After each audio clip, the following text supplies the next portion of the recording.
Les amis, ce jour est enfin arrivé. Ce jour de Ligue des Champions. Ce jour va être gravé à jamais dans nos mémoires. Ce jour où le PSG va dégommer le Real de Madrid. Oui, on va les humilier. J'ai préparé la feuille de match, j'ai préparé la composition, j'ai vu un petit peu qui était blessé et tout ça, mais quoi qu'il arrive, j'ai vu les journalistes parler du match. Le Real, ils vont pas faire long feu. Ah, je pense qu'ils vont pas faire long feu, ça va être des étoiles. J'espère sincèrement que vous avez pas un copain qui est pour le Real. Moi, personnellement, j'ai personne qui est pour le Real dans mon entourage. Donc je suis tranquille, mais parce que ça va être une nuit de baston, les gars. Une baston qui va jamais s'arrêter. J'espère que vous êtes motivés, les amis. Bienvenue sur la chaîne de Pause PSG. Bien sûr, c'est quand même un minimum d'humour. On reste respectueux envers les adversaires. Mais on n'oublie pas qu'on va les dégommer.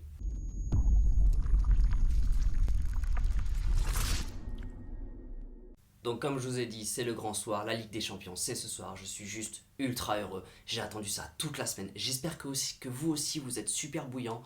Je vais avoir le PSG Real dans la tête toute la journée. Je ne vais penser qu'à ça. La composition, c'est maintenant. On commence par un point médical. Du coup, logiquement, Ramos sera totalement forfait pour le match, c'est sûr, à 200%. Neymar sera peut-être dans le groupe pour affronter le Real.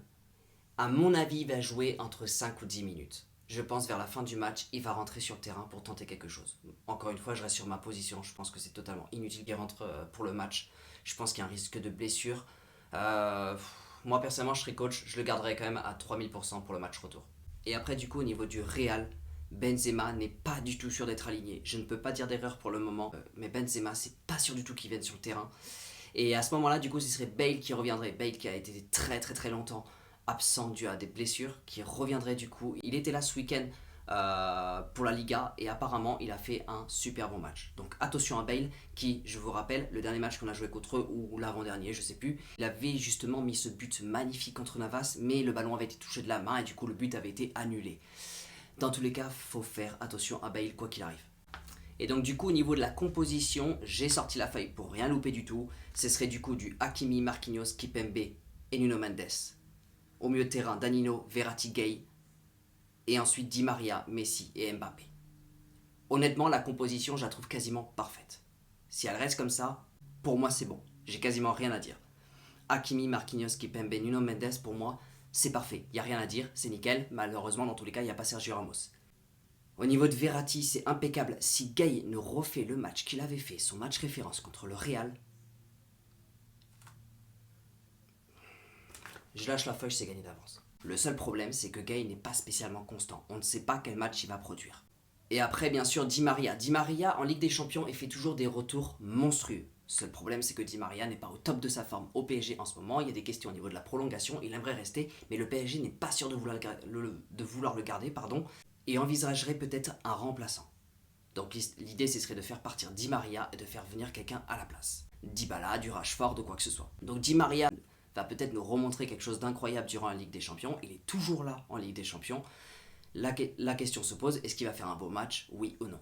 Et après, on en vient bien sûr à Messi Mbappé. Mbappé, je ne pose même pas la question.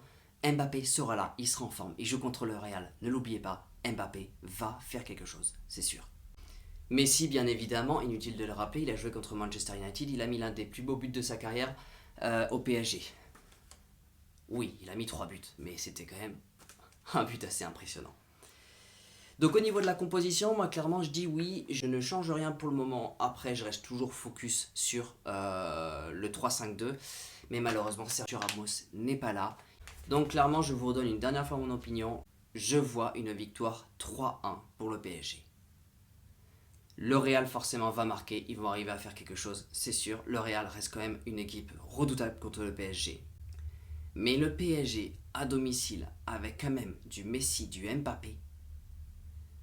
N'oubliez pas que le PSG a tendance à tout garder pour la Ligue des Champions. Ne quasiment rien produire. On l'a vu encore ce week-end où ils n'ont rien foutu. Ça a été un but de Mbappé à la dernière seconde. Quand ils veulent, ils peuvent. C'est clair et net. Le PSG, quand ils veulent mettre un but, on ne sait pas d'où ils sortent le but, mais ils le sortent. La moindre petite erreur de l'adversaire en Ligue 1, ça se paye cash. Donc le PSG, on sait très bien qu'ils veulent absolument se préserver pour la Ligue des Champions ce soir. C'est la Ligue des Champions. Le PSG, ils vont prendre leur petit café, ils vont aller sur le terrain. Et je peux vous assurer qu'ils vont pas le rater leur match. Donc je vois un 3-1 pour le PSG. Je dirais but de Marquinhos, but de Messi et but de Mbappé. Ça, c'est mes 3 buteurs. En passe décisive, je dirais Nuno Mendes et je dirais Mbappé. Je reste là-dessus pour le moment. N'hésitez pas à me dire dans les commentaires comment vous voyez le match, vos pronostics et vos buteurs. On passe maintenant aux informations mercato du moment. Ça fait longtemps que j'en ai pas fait. Pogba se rapproche toujours plus du PSG. Pogba ne veut pas du tout prolonger à Manchester United. Manchester United ne dirait pas forcément non à un transfert, sachant qu'ils auraient envie de récupérer Nkunku à Manchester et du coup pouvoir faire partir Paul Pogba. Donc le transfert de Paul Pogba vers le PSG brûle de plus en plus. Au niveau de la Juventus est en train de régler des fins de contrat avec 4 de leurs joueurs. 3 sont en bonne voie, mais un n'est pas du tout en bonne voie. Il s'agit bien de Dybala. Dybala, la négociation entre Dybala et la Juventus est extrêmement difficile et je peux vous assurer que le PSG qui veut absolument récupérer Dybala ont les yeux rivés sur le dossier, clairement. Et l'idée, c'est que Messi, on sait très bien qu'il a des envies peut-être de revenir au Barça. Xavi veut absolument le faire revenir. Messi a un contrat jusqu'en 2024, donc 2023-2024, pardon, Messi serait peut-être sur le point de repartir au Barça. Donc 2023 ou 2024, Messi repartirait peut-être au Barça. Et l'idée, c'est que pour remplacer Messi, à ce moment-là, ils auraient envie de faire venir Dybala, un autre Argentin du coup. Ronaldo à Manchester United, c'est même plus une question. Ronaldo n'est pas du tout heureux à Manchester United. Et l'idée, attention, ce n'est pas vraiment sûr, ce sont légèrement des rumeurs.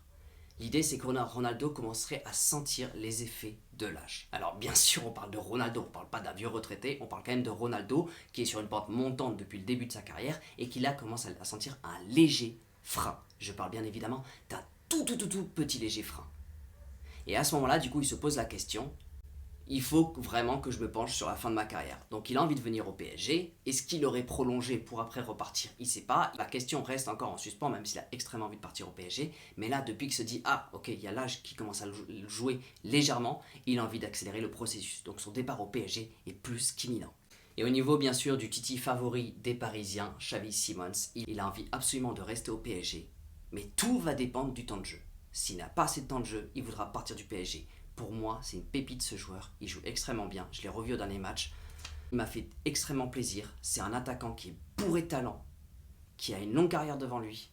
Il faut que le PSG le garde. Il faut absolument que le coach Pochettino ou le futur Zidane, il faut absolument qu'il donne du temps de jeu et qu'il donne une chance à Xavi Simons.